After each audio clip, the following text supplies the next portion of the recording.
முனுசாமி அன்றிரவு ஏதோ சத்தம் கேட்டு கண் விழித்தான். கண்முன் ஏதோ ஒரு உருவம் தோன்றி மறைவது போல் இருந்தது. அது பிரம்மையாக இருக்கும் என்று நினைத்தான். மணியை பார்த்தான். மணி 3. தன் குழந்தையின் ரூமிற்குச் சென்று பார்த்தான்.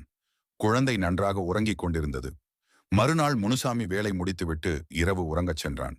இப்பொழுது நேற்று நடந்தது ஞாபகம் வந்தது. அவ்வப்போது கண் விழித்துப் பார்த்தான். அங்கு எதுவும் இல்லை.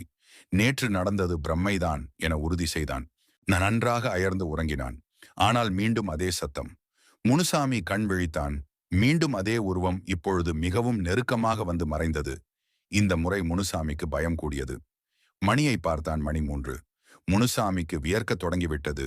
கை கால்கள் நடுங்கத் தொடங்கியது. பயத்தில் தூக்கம் வரவில்லை. மீண்டும் தனது குழந்தை ரூமிற்கு சென்று பார்த்தான்.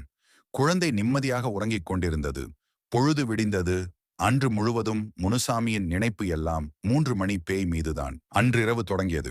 இந்த முறை முனுசாமி தனது குழந்தையின் அறையில் தூங்குவதற்கு முடிவெடுத்தான். முனுசாமிக்கு உறக்கமே வரவில்லை.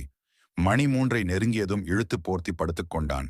3 மணிக்கு யாரோ பெருமூச்சு விடுவது போல் ஒரு சத்தம் கேட்டது. முனுசாமிக்கு புரிந்துவிட்டது அது யார் என்று. முனுசாமி பயந்து கொண்டே கண் விழித்தான். அங்கு எந்த ஒரு உருவமும் இல்லை. ஆனால் மூச்சு விடும் சத்தம் மட்டும் நிற்கவில்லை.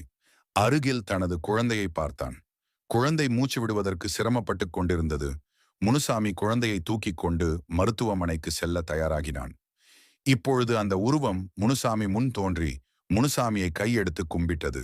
முனுசாமிக்கு ஒன்றும் புரியவில்லை. தனது குழந்தையை தூக்கிக் கொண்டு மருத்துவமனைக்கு சென்று விட்டான். முனுசாமி தாய் தந்தை இறந்து போன குழந்தையை ஒரு ஆதரவற்றோர் இல்லத்திலிருந்து எடுத்து வளர்த்து வருகிறான். அந்த குழந்தையின் தாயே தன்னுடைய குழந்தையை காப்பாற்றுவதற்காக தினமும் முனுசாமியை தொந்தரவு செய்துள்ளது.